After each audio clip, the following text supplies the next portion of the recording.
lesson 3, and we're going to get into some more of the specifics and the practicalities of actually getting rolling on the guitar, as we say. So as I said, we're tuned in drop D, so standard tuning, again, like I said, for all these 5 strings except this. Again, just to remind you, this is drop 1 whole note to a D.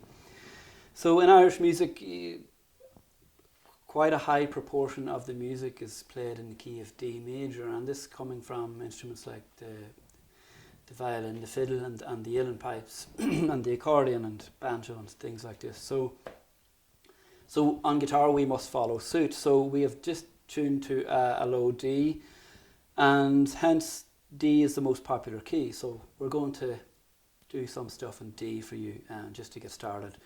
So we'll try a D chord first. Generally, the name of the key is the number 1 chord in this key. So it's a D major chord. It's actually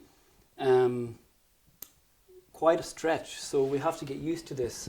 So I'm going to show you the shape first, and then we can discuss what's involved in it. So we've got 3 fingers on the guitar board for the chord of D. So we strum through and we hear quite this open sound. In actual fact, we don't use the full extent of the D major chord because we don't have what's called the 3rd in it, the middle note. We can talk about that later. But we have three fingers that are being used in this chord. So we have, this is called a high D, and we have it with the middle finger, our 2nd finger, on the open B string 3rd fret.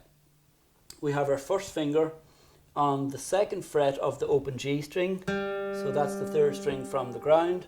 So that's these 2 fingers, and we have our little pinky, our 4th finger, on the open A string. So this is the 2nd highest string, and we have our little pinky on that on the 5th fret. So this is the one you're going to find quite a stretch, and it's going to be a case of you trying to get it as clean as possible with your plectrum. So this will be quite a stretch, so if you're finding it difficult, you must take off your hand and stretch it, loosen it out. It's not a case where we're looking to injure ourselves or make martyrs of ourselves, so you must, this is one thing you have to be careful with the guitar, because it is going to involve some stretches, so you have to be sure to make sure you're stretched and your hands are loose and ready and warmed up. And it's quite a physical exercise, the guitar, really, particularly in stretching the chords, but also in strumming over a prolonged period of time. So we have our, again, just to recoup, we have our middle finger on the 3rd fret of the open B string, gives us a high D.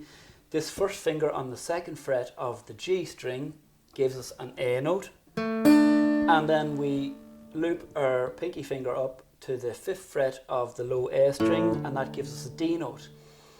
And what happens in this case is, you might wonder, we shouldn't have a high E note in the chord of D ringing out. So naturally this finger here is actually looping around and is actually deadening this. Now this will take quite a while to achieve, but it comes with time and patience and a little bit of knowledge. So it actually lazily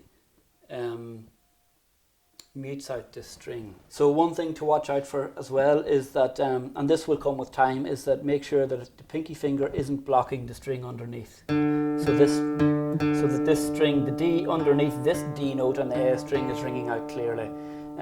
If it mutes, it's not so much a problem, because this note is the same with our pinky as the string underneath, but it gives it an extra tone, an extra sustain. This is dulled out. So that's our open D string. It actually can be used for major or minor because we have no 3rd in it. We have no harmony note in it. So that's a D chord. And so next we'll move on to a couple of other chords that will facilitate our accompaniment.